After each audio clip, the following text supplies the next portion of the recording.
দিলাম, মনে যা চাইছে তাই করছো, বাধা দিছি না।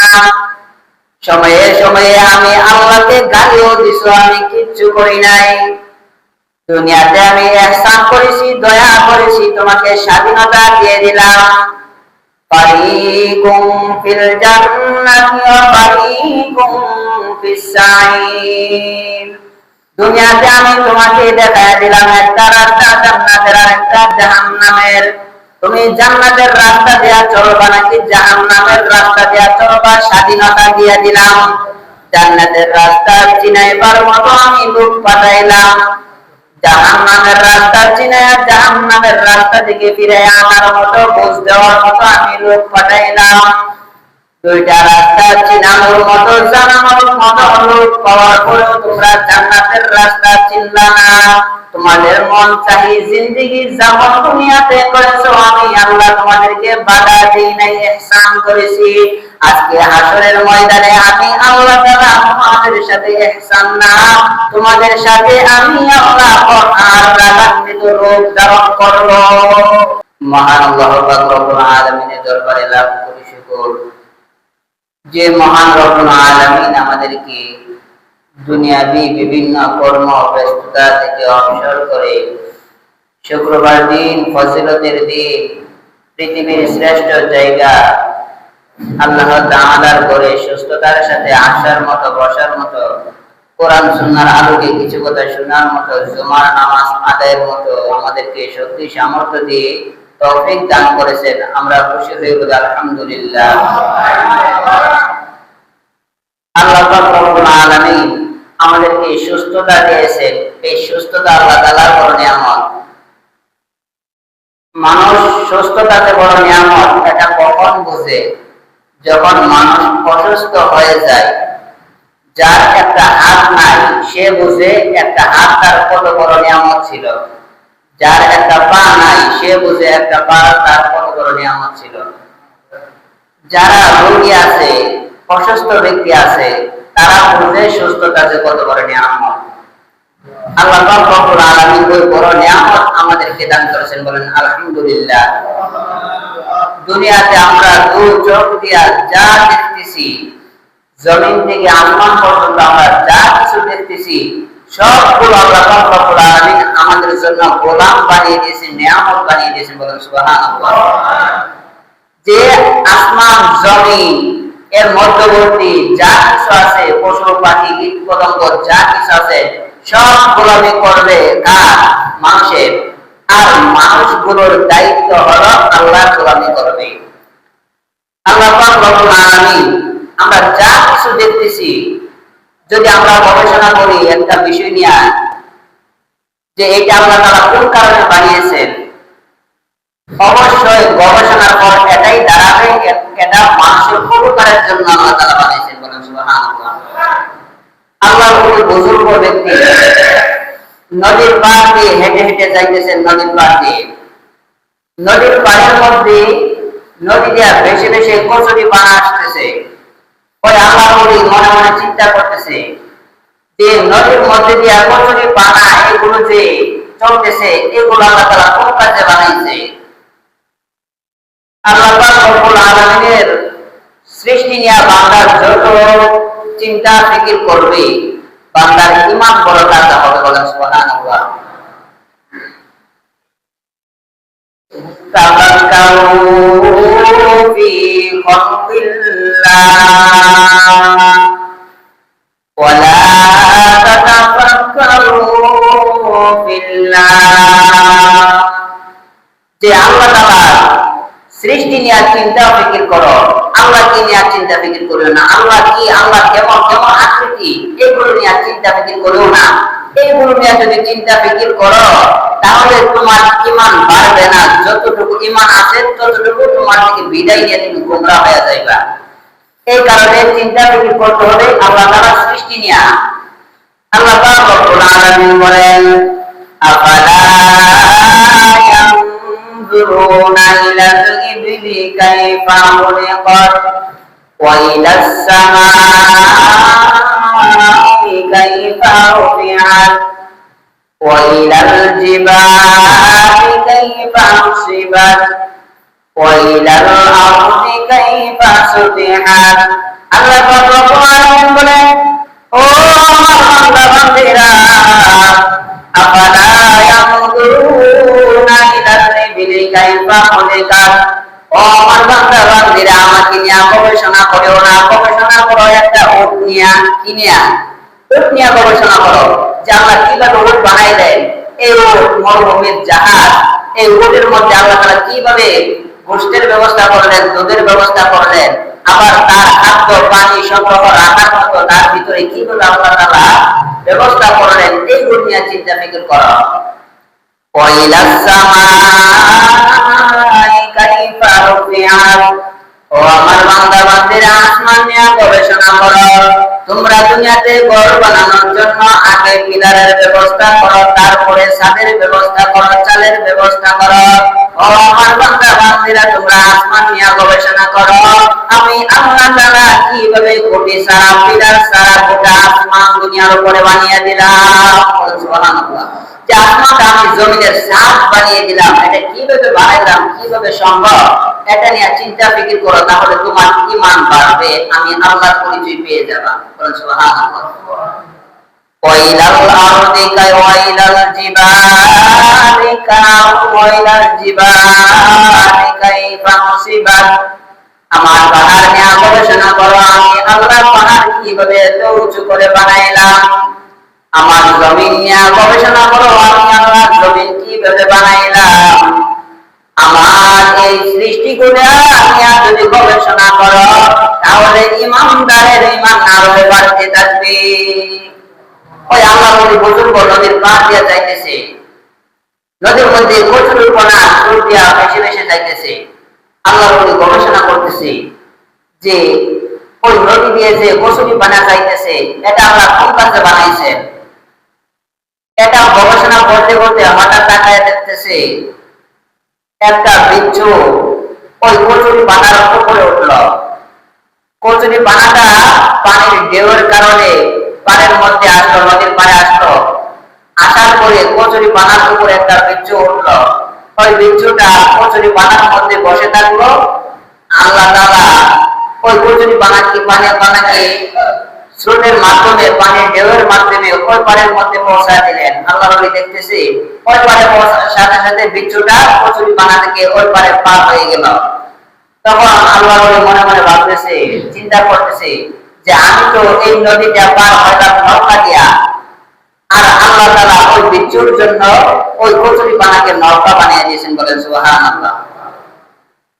তারপরে ওই বিচ্ছুর পিছনে পিছনে আল্লাহ নবী চাইতেছে যে ওই বিচ্ছুটা কি কারণে ওই পার থেকে এই পারে আসলো, তার কি প্রয়োজন ওই পার থেকে কচুরি পানার মাধ্যমে এই পারে আসলো, এটা দেখার জন্য আল্লাহ নবী কচুরি পানা থেকে বিচ্ছুটা নামার সাথে সাথে ওই বিচ্ছুর পিছনে পিছনে হাঁটতেছে। হেঁটে হেঁটে যাইতেছেন, সামনের দিকে তাকায় দেখেন একজন রাখাল গাছের নিচে শুয়ে আছে। ওই রাখালের পাশে একটা সাপ ঘুমন্ত রাখালকে আক্রমণ করার জন্য প্রস্তুত নিতেছে। এই মুহূর্তে ওই বিচ্ছুটা দৌড়াইয়া যায় ওই সাপটাকে কামড় দিয়ে বসলো। তখন ওই সাপটা প্যারালাইসিসের রোগীতে আক্রান্ত হয়ে গেল। সুবহানাল্লাহ।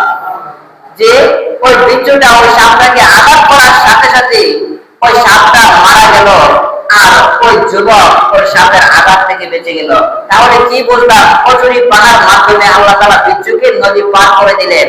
নদী পার করে ওই বিচ্ছুর মাধ্যমে সাপকে দুনিয়া থেকে বিদায় করে দিলেন, যে সাপের হাত থেকে একজন রাখাল মানুষ বেঁচে গেল। বলেন সুবহানাল্লাহ। তাহলে আমরা কি বুঝলাম, ওই কচুরি পানাটাও মানুষের খেদমতের জন্য বানিয়েছেন, ঠিক না? ওই সাপটা মানুষের খেদমতের জন্য বানিয়েছেন, ওই বিচ্ছুটা মানুষের খেদমতের জন্য বানিয়েছেন। যা কিছু আমরা দূর চোখে দেখতেছি সব মানুষের খেদমতের জন্য বানিয়েছেন। আল্লাহ পাক রব্বুল আলামিন বলেন, ও আমার বান্দা বান্দীরা, কাঁঠালের একটা বিচি মাটিতে বপন করলা। আমি আল্লাহ তাআলা, তুমি তাকায় দেখো, একটা বিচি থেকে একটা গাছ বানায়া আমি আল্লাহ একটা গাছ থেকে অসংখ্য ফল আমি কাঁঠাল দান করতেছি। বাড়ির কোণার মধ্যে একটা আকাশ লাগাইছো, একটা বিচি দিয়া একটা আম গাছ লাগাইছো, আমি আল্লাহ তাআলা ওই একটা আম গাছ থেকে তোমাকে আমি একটা দিই না, আমি আল্লাহ তাআলা ইহসান করে দয়া মায়া করে আমি অসংখ্য আম দিতেছি। বলেন সুবহানাল্লাহ। যে আমরা লাগাইতেছি একটা, আর আল্লাহ তাআলা যে কতটা দিতেছে এগুলো গণনা করে শেষ করা যাবে না। আমাদের আম গাছের মধ্যে কয়টা আম ধরতেছে কারো গণনা আছে? হিসাব নাই।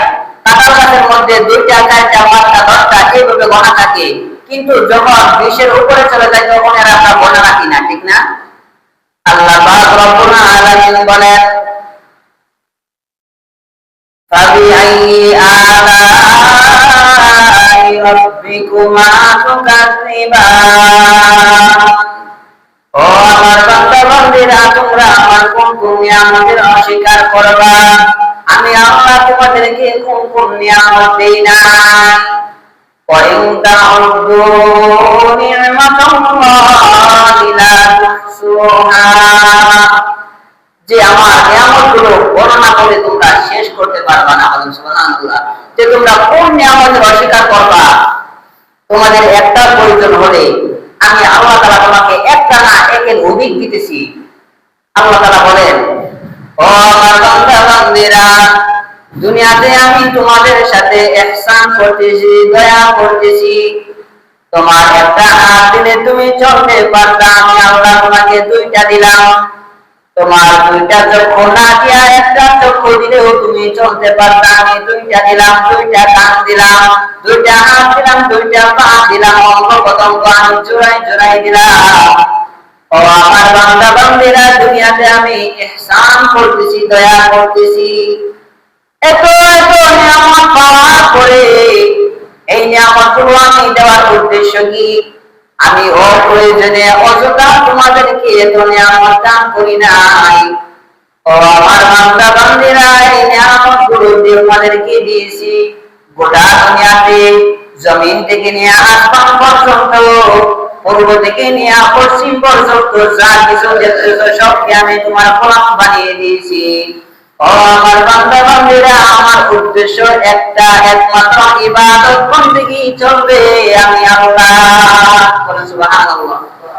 ওয়া মা খালাকাতুল জিন্না ওয়াল ইনসা ইল্লা লিয়াবুদুন।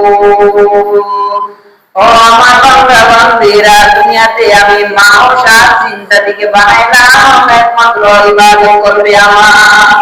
যে আমার ইবাদত বন্দেগী করার জন্য গোটা দুনিয়ার সব কিছু আমার বান্দা বান্দির খেদমতের জন্য বানিয়ে দিয়েছি, আর ওই বান্দা বান্দিকে দায়িত্ব দিয়েছি যে ইবাদত বন্দেগী করবা আমার। আর আমি দুনিয়াতে আমার বান্দা বান্দির সাথে দুনিয়াতে আমি ইনসাফ না ইনসাফের উপরেটা আমি ইহসান করতেছি, দয়া করতেছি। ইনসাফ হলো কেউ আপনার থেকে 10 টাকা পায়, তাকে 10 টাকাই দেওয়ার নাম ইনসাফ। 10 টাকা পায়, তাকে 10 টাকা দেওয়ার নাম ইনসাফ। 10 টাকার চেয়ে যদি আপনি কমায় 8 টাকা 7 টাকা দেন, সে যদি না মানে আর আপনি যদি জোর করে দেন, তাহলে এটা ইনসাফ না, এটা হয়ে যাবে জুলুম। কি হয়ে যাবে? জুলুম। আর জুলুমু যুলমাতুন ইয়াউমাল কিয়ামাহ। আল্লাহ রাসূল বলেন, জুলুম কিয়ামতের দিন অন্ধকার হয়ে দাঁড়াবে। কেউ 10 টাকা পায়, তাকে 8 টাকা 7 টাকা দিয়ে তাকে জোর করার নাম জুলুম। 10 টাকা পায়, তাকে 10 টাকাই দেওয়ার নাম ইনসাফ। আর ইহসান বলা হয় 10 টাকা পায়, তাকে আপনি দয়া করে 10 টাকার জায়গায় আপনি তাকে 12 টাকা 13 টাকা 15 টাকা এটা দেওয়ার নাম হলো ইহসান।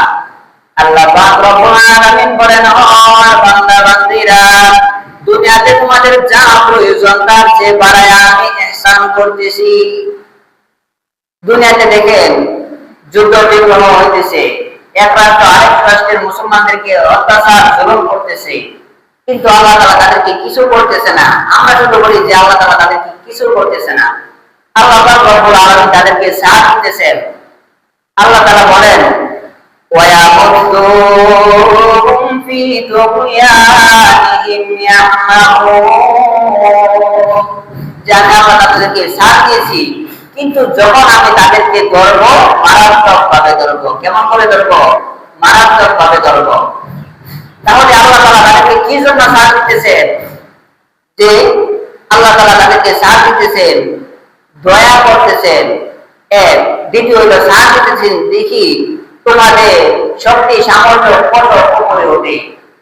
আল্লাহ তাআলা একদিন জয় তাদেরকে দিবে না, শেষ জয় মুসলমানদের পক্ষেই দিবে। বলেন সুবহানাল্লাহ। ওয়ালা তাহিনু ওয়ালা তাহজানু ওয়া আনতুমুল আ'লাউনা ইন কুনতুম মুমিনিন।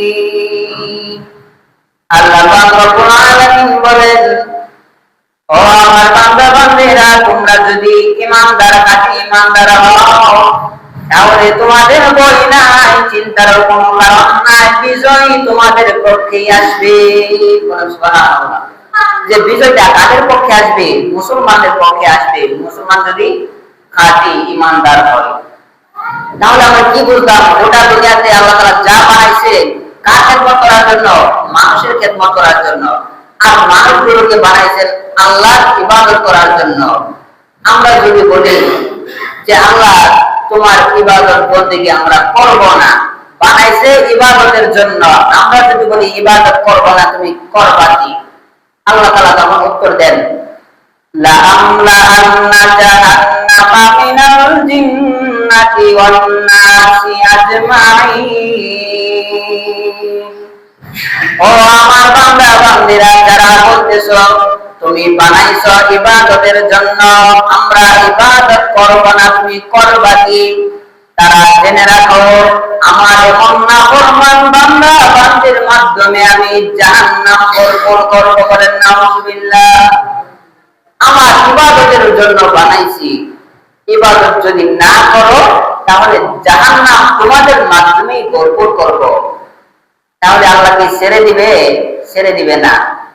আল্লাহ পাক রব্বুল আলামিন হাশরের ময়দানে বলবেন, ও দুনিয়ার মানুষেরা, তোমরা দুনিয়াতে আমি তোমাদেরকে ছেড়ে দিলাম, মনে যা চাইছে তাই করছো, বাধা দিছি না। সময়ে সময়ে আমি আল্লাহকে গালিও দিছো, আমি কিচ্ছু করি নাই। দুনিয়াতে আমি ইহসান করেছি, দয়া করেছি, তোমাকে স্বাধীনতা দিয়ে দিলাম। ফারিকুম ফিল জান্নাতি ওয়া ফারিকুম ফিস সাঈর। দুনিয়াতে আমি তোমাকে দেখায় দিলাম একটা রাস্তা জান্নাতের আর একটা জাহান্নামের। তুমি জান্নাতের রাস্তা দিয়া চলবা নাকি জাহান্নামের রাস্তা দিয়া চলবা, স্বাধীনতা দিয়ে দিলাম। জান্নাতের রাস্তা চিনাইবার মতো আমি লোক পাঠাইলাম, জাহান্নামের রাস্তা চিনাইয়া জাহান্নামের রাস্তা থেকে ফিরে আনার মতো, বুঝ দেওয়ার মতো আমি লোক পাঠাইলাম। দুইটা রাস্তা চিনানোর মতো, জানানোর মতো লোক পাওয়ার পরেও তোমরা জান্নাতের রাস্তা চিনলা না। তোমাদের মন চাহি জিন্দেগি যেমন দুনিয়াতে করেছো, আমি আল্লাহ তোমাদেরকে বাধা দেই নাই, ইহসান করেছি। আজকে হাসরের ময়দানে আমি আল্লাহ তাআলা তোমাদের সাথে ইহসান না, তোমাদের সাথে আমি আল্লাহ আর রাগান্বিত রূপ ধারণ করব। বলেন নাউযুবিল্লাহ। যে হাসরের মাঠে আল্লাহ তাআলা বলেন, তখন আর তোমাদের সাথে ওই দুনিয়ার ইহসান না, তখন আমি করব ইনসাফের বিচার। দুনিয়াতে যা অপরাধ করেছো ওই অপরাধের সাজা আমি আল্লাহ তাআলা আজকে ইনসাফের বিচার করব। সেদিন ইনসাফের বিচার যদি করে বাঁচার উপায় আমাদের আছে? আল্লাহ যদি দয়া মায়া না করে তাহলে ওই কঠিন দিনে বাঁচার উপায় আসেনি? বাঁচার উপায় নাই। আল্লাহ পাক রব্বুল আলামিন আমাদেরকে দয়া মায়া করবেন বলে আশা করি। এই আশার মাধ্যমে আমরা জান্নাতে যেতে পারবো। সবাই বলে আমিন। ওই জান্নাতের পথ চেনার জন্য, জানার জন্য আল্লাহ তাআলা দুনিয়াতে কোরআন পাঠিয়েছে। ওই কোরআন বোঝায়া দেওয়ার জন্য, রাস্তা চিনায়া দেওয়ার জন্য আল্লাহ রাসূলকে আল্লাহ তাআলা দুনিয়াতে পাঠাইছেন।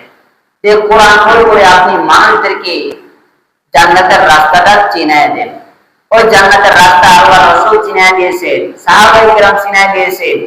এইভাবে আমাদের পর্যন্ত এখন আলেম ওলামারা চিনাইতেছে। আমরা জানার পরেও যদি জাহান্নামের রাস্তা থেকে না ফিরি তাহলে আল্লাহ বলেন, আমার এমন নাফরমান বান্দাদেরকে আমি ছেড়ে দিব না, তাদের মাধ্যমে জাহান্নাম আমি ভরপুর করব। বলেন নাউযুবিল্লাহ। তাহলে জান্নাতের পথে চলতে হলে কোরআন হাদিস মতে চলতে হবে নাকি মন গড়া? কোরআন হাদিস মতে চলতে হবে। যে আয়াতে কারিমা তেলাওয়াত করেছি, আল্লাহ পাক রব্বুল আলামিন ওই আয়াতটা কখন নাযিল করলেন, নাযিল করার পিছনে একটা কারণ আছে। কোন সময় নাযিল করেছিলেন? আল্লাহ রাসূল তার বাড়ির সামনে বসে আছেন। এই মুহূর্তে উসমান ইবনে মাযউন রাদিয়াল্লাহু তাআলা আনহু আল্লাহ রাসূলের পাশ দিয়ে যাইতেছেন। আল্লাহ রাসূল বলতেছেন, ও উসমান ইবনে মাযউন, কই যাইতেছ? তখন তিনি বলতেছেন যে সামনে যাইতেছি। আল্লাহ রাসূল বলতেছেন, তুমি কি আমার পাশে বসবা না? তখন উসমান রাদিয়াল্লাহু তাআলা আনহু বলতেছেন, হ্যাঁ বসবো। উসমান রাদিয়াল্লাহু তাআলা আনহু আল্লাহ রাসূলের পাশে বসলেন। বসার পরে আল্লাহ রাসূল আকাশের দিকে অনেকক্ষণ তাকায় রইলেন, আকাশের দিকে উপরে। হঠাৎ মাথাটা আল্লাহ রাসূল নিচে ডান দিকে নামায়া জমিনের দিকে তাকায় রইলেন অনেকক্ষণ। তারপরে আবার উপরের দিকে তাকাইলেন। তারপরে আবার উসমান ইবনে মাযউন রাদিয়াল্লাহু তাআলা আনহুর চেহারার দিকে তাকাইলেন। উসমান ইবনে মাযউন রাদিয়াল্লাহু তাআলা আনহু ডাক দিয়া বলেন, হে পয়গম্বর, আপনার কাছে আজকে আমি নতুন আসি নাই, আরো আগে কয়েকবারই আসতেছি, কিন্তু আজকের বসাটা অন্য দিনের বসার মতো পাইলাম না। আজকে দেখলাম আপনি আমাকে পাশে বসায়া অনেকক্ষণ আসমানের দিকে তাকায় রইলেন, আবার অনেকক্ষণ ডান দিকে জমিনের দিকে তাকায় রইলেন। আমি মনে করতেছিলাম আপনাকে কেউ কোনো কিছু বুঝাইতেছে, যে আপনি কারো কাছে কোনো কিছু মনোযোগ দিয়া শুনতেছেন, এরকম আকৃতি নিয়ে, এরকম ভাব নিয়ে আপনি বসে আছেন। আল্লাহ নবী বিশ্বনবী রাহমাতুল্লিল আলামিন ডাকে বলেন, হে উসমান ইবনে মাযউন, তুমি কি আমাকে সব বিষয়গুলা লক্ষ্য করেছো নাকি? তখন উসমান ইবনে মাযউন রাদিয়াল্লাহু তাআলা আনহু ডাক দিয়ে বলেন, হে পয়গম্বর, আপনার কাছে বসার পর থেকে আপনি যা যা করতেছেন আমি সব দেখতেছি। তখন আল্লাহ রাসূল বলতেছেন, এই মুহূর্তে জিবরাইল আমিন আমাকে একটা আয়াত জানায় দিয়েছেন, যে আয়াতের মধ্যে আল্লাহ তাআলা মানুষদেরকে তিনটা আদেশ করতেছেন আর তিনটা নিষেধ করতেছেন, তিনটা আদেশ আর তিনটা নিষেধ করতেছেন, এমন একটা আয়াত আল্লাহ তাআলা জিবরাইলের মাধ্যমে আমার কাছে তখন পাঠাইছে। এই কারণে আমি দেনে বসেছিলাম। বলেন সুবহানাল্লাহ। উসমান ইবনে মাযউন রাদিয়াল্লাহু তাআলা বলেন, ও পয়গম্বর, কোন আয়াত আল্লাহ তাআলা নাযিল করেছেন এই মুহূর্তে? আল্লাহর নবী রাহমাতুল্লিল আলামিন বলেন, ও উসমান ইবনে মাযউন, আল্লাহ তাআলা জিবরাইলের মাধ্যমে আমাকে জানায়া দিয়েছেন, ইন্নাল্লাহা ইয়া'মুরু বিল আদলি ওয়াল ইহসান ওয়া ইতা'i যিল কুরবা ওয়া ইয়ানহা 'আনিল ফাহশাই ওয়াল মুনকার ওয়াল বাগই ইয়া'iদুকুম লা'আল্লাকুম তাযাক্কারুন। এই আয়াতটা আমাকে আল্লাহ তাআলা জানিয়ে দিয়েছেন জিবরিলের মাধ্যমে এই মুহূর্তে, যে এই আয়াতটা কিতাবের মধ্যে বলা হয়েছে যে পুরা 30 পারা কোরআন শরীফ নাযিল না হয়ে যদি শুধুমাত্র এই আয়াতটা নাযিল হইতো, তাহলে গোটা দুনিয়ার মানুষের জন্য জান্নাতে যাওয়ার জন্য এই আয়াতটাই যথেষ্ট হইতো। বলেন সুবহানাল্লাহ। এই আয়াতের মাধ্যমে, এই আয়াত শুনে অসংখ্য বিধর্মী কালেমা করে মুসলমান এনেছেন। বলেন সুবহানাল্লাহ। এই আয়াতের ভিতরে আল্লাহ তাআলা কি আদেশ করতেছেন আর কি নিষেধ করতেছেন? তিনটা আদেশ করতেছেন আর তিনটা নিষেধ করতেছেন। এক নম্বর আদেশ, ইন্নাল্লাহা ইয়া'মুরু বিল আদল। এক নম্বর আদেশ হলো ন্যায় বিচার করা, ইনসাফ করা। কি আদেশ? ইনসাফের আদেশ, যে ন্যায় বিচারের আদেশ। আল্লাহ তাআলা বলতেছেন, এক নম্বর আদেশ হলো ন্যায় বিচার করো। টাকাকে বিচার, অন্যায়ের পক্ষে রায় দেওয়া না। টাকা খাওয়া চলবে বিচার করলে, নাকি ইনসাফের বিচার করতে হবে? ইনসাফের বিচার করতে হবে।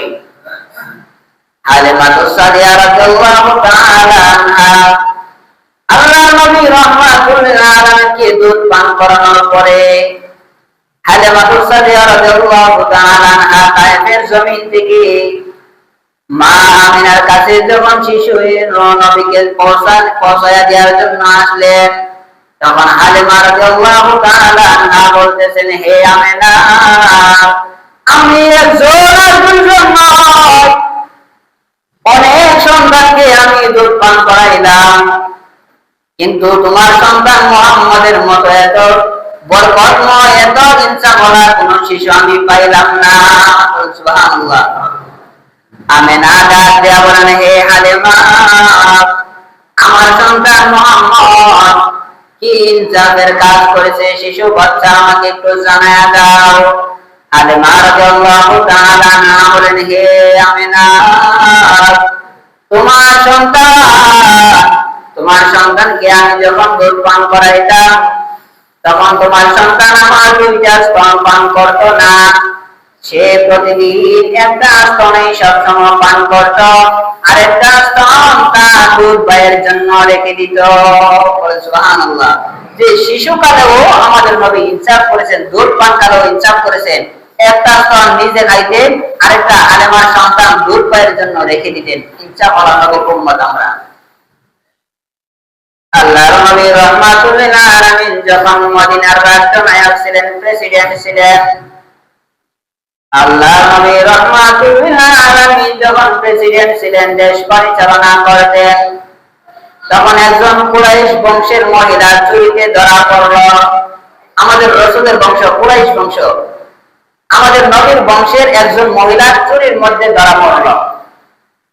তখন সাহাবায়ে কেরাম তারা পরামর্শের মধ্যে বসলেন, নবীর আড়ালে সাহাবায়ে কেরাম পরামর্শের মধ্যে বসলেন, যে মহিলা চুরি করেছে আমাদের রাসূলের বংশের মহিলা, কোরআনের আইন হলো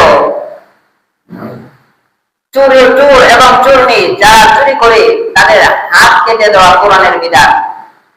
আস-সারিকু ওয়াস-সারিকাতু ফাকতাউ আইদিয়াহুমা। আল্লাহ তাআলা বলেন, চোর এবং চোরনি তাদের বিচার হলো হাত কেটে দেওয়া। সাহাবায়ে কেরাম পরামর্শের মধ্যে বসলেন যে আমাদের নবীর বংশ কুরাইশ বংশের মহিলা চুরিতে ধরা পড়ল, এখন কোরআনের আইন অনুযায়ী যদি বিচার করে তাহলে আমাদের রাসূলের বংশটা একটু নিম্নমানের হয়ে যাবে।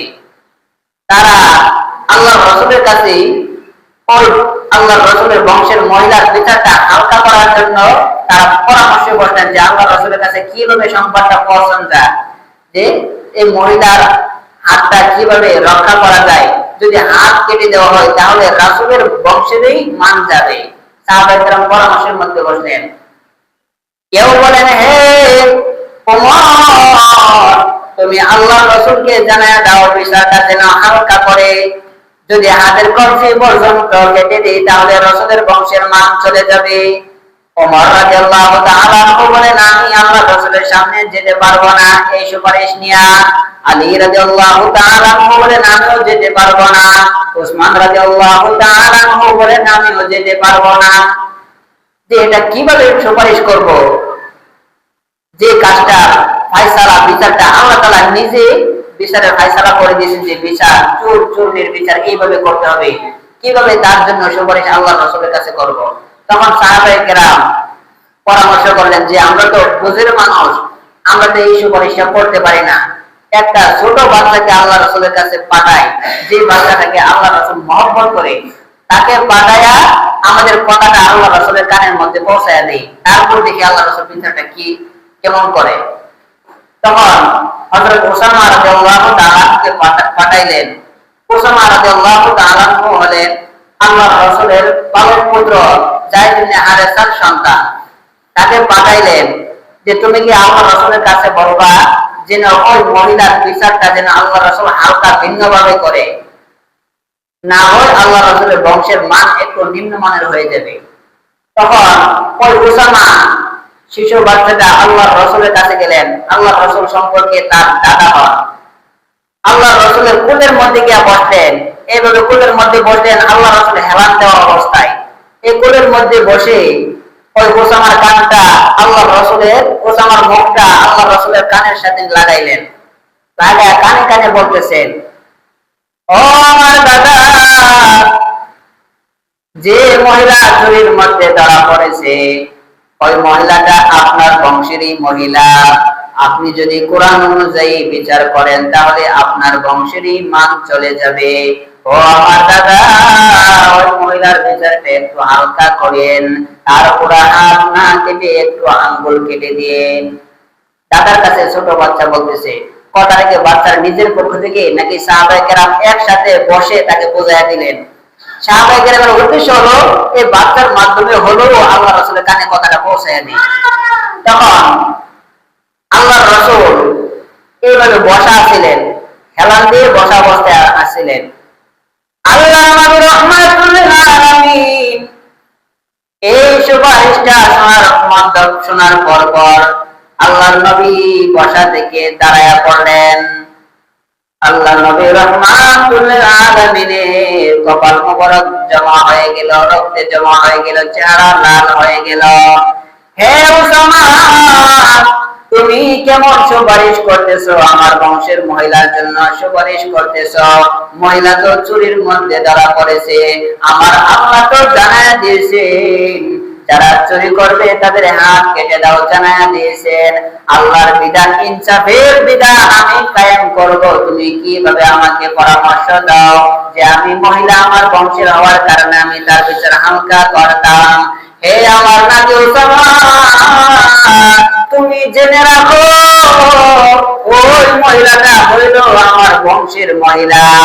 আমার মেয়ে ফাতেমা যদি এমন চুরির মধ্যে ধরা পড়তো তাহলে আমি ফাতেমার জন্য বিচার হালকা করতাম না। আমি আমার মেয়ে ফাতেমা যদি চুরির মধ্যে ধরা পড়তো তাহলে কোরআনের বিধান, ইনসাফের বিচার আমি হাত কাটতাম। সুবহানাল্লাহ। যে আমার বংশের মহিলার জন্য সুপারিশ করতেছো, আমার মেয়ে ফাতেমা যদি এমন চুরিতে ধরা পড়তো তাহলে আমি ফাতেমার জন্য বিচার হালকা করতাম না। কোরআন যা বলেছে, আল্লাহ যা আইন দিয়েছেন, আমি ওই আইনটাই বাস্তবায়ন করতাম। যে আমার বংশ, আমার সন্তান, ছেলে মেয়ে, আমি এইগুলো কিচ্ছু দেখতাম না। বলেন সুবহানাল্লাহ। এর নাম হলো ইনসাফের বিচার।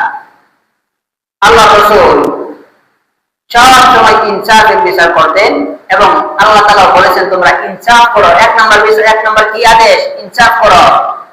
দুই নাম্বার আল্লাহ বলতেছেন বল ইহসান, তোমরা ইহসান করো, দয়া করো, ভালো আচরণ করো। ওয়াইদাইল কুরবা, তোমরা আত্মীয়-স্বজনের হক আদায় করো। এক নাম্বার নির্বিচার করো।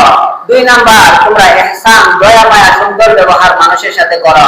তিন নাম্বার আত্মীয়-স্বজনের খোঁজ খবর নাও, তাদের হক আদায় করো।